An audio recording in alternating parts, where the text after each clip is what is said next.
Hello bachcho, let us read the question first. The question says the entropy change can be calculated by using the expression delta S is equal to Q reversible divided by T. When water freezes in a glass beaker, choose the correct statement amongst the following. A says delta S system decreases but delta S surrounding remains the same.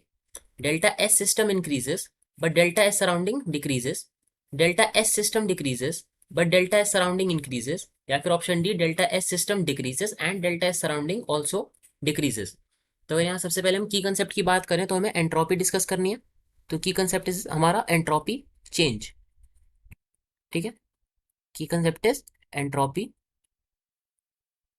Change यानी कि delta S. तो हमारी बात हो रही है delta S के बारे में।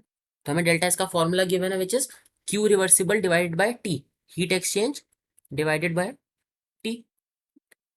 तो अगर मेरे पास फ्रीज हो रहा है वाटर, राइट, टी हमारे यहाँ पे टेम्परेचर है तो कैपिटल टी लिख लेते हैं इसको हम।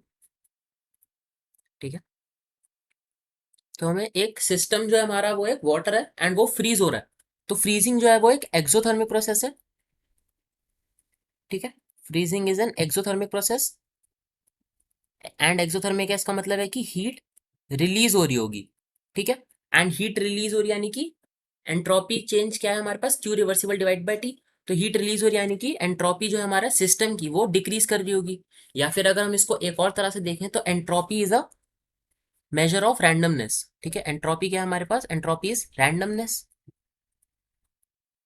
ठीक है, तो अगर मैं लिक्विड टू सॉलिड जाता हूँ तो मेरे जो पार्टिकल्स हैं वाटर के वो और ज्यादा अरेंज हो जाते हैं, उनका जो केओस है वो कम हो जाता है। ठीक है, तो हमारा जो सिस्टम है वो कम रैंडम हो जाता है। तो इसका मतलब जो सिस्टम है उसकी एंट्रोपी कम होगी यानी कि delta S of system decreases.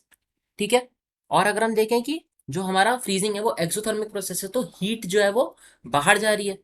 ठीक है, तो मतलब कि सराउंडिंग जो है उसको हीट मिल रही है।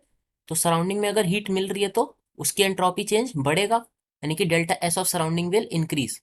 तो हम कह सकते हैं कि delta system decreases but delta S of surrounding increases, जो कि हमारे पास ऑप्शन सी में है। तो our answer is option C. Hope you understood it well. Best of luck.